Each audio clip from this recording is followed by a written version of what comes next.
Hi everyone, this is Brian Hayes, and welcome to an introduction to the soprano saxophone. I have with me here my B-flat straight soprano saxophone.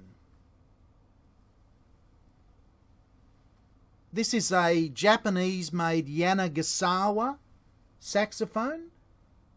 I've had this saxophone for about 30 years. They call it a straight soprano for the obvious reason that it's like a clarinet.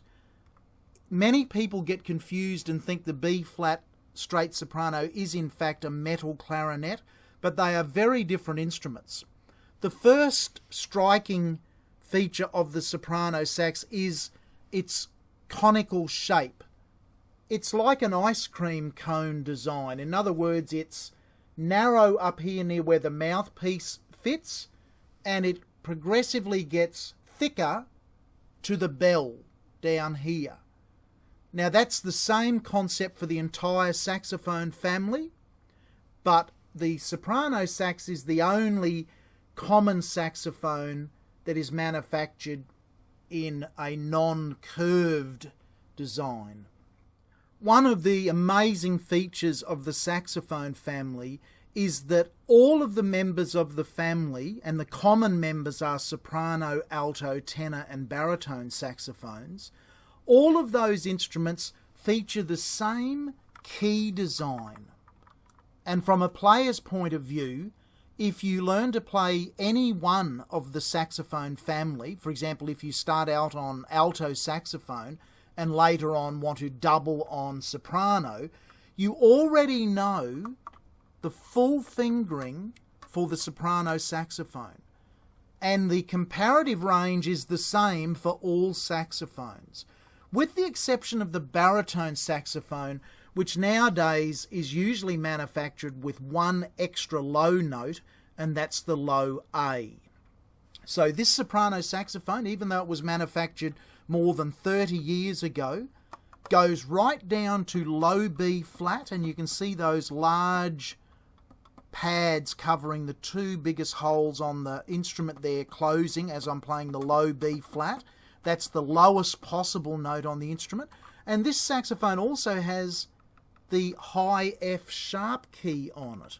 So you can see up there, just up here, that it's got the note F sharp above high C. So it's the same range as the alto and tenor saxophone. However, this instrument is pitched the same as the clarinet and the trumpet.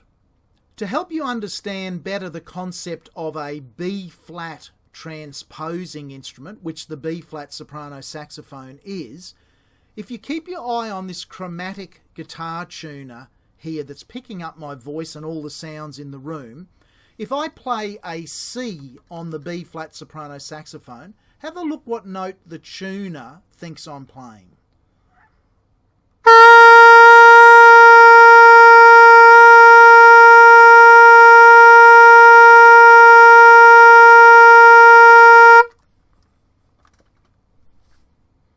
Now you'll notice on the tuner there, if you zoom in and have a close look, it registered my C on the soprano as being A sharp.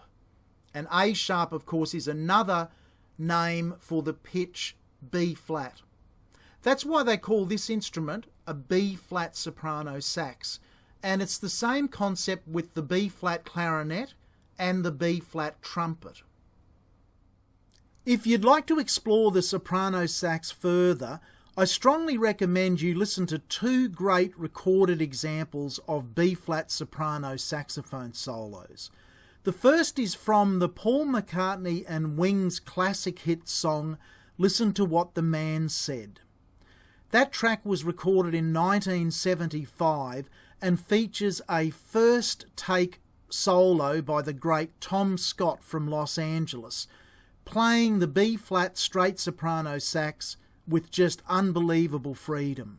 It's an incredible solo, and it's a famous song that was a big hit all around the world. So check out Listen to What the Man Said by Paul McCartney and Wings, featuring Tom Scott on soprano sax. The second track I recommend is from Sting, An Englishman in New York. recorded in 1987. This track features an extended jazz-style solo by the great Branford Marsalis, the saxophone-playing brother of the legendary Wynton Marsalis of trumpet fame.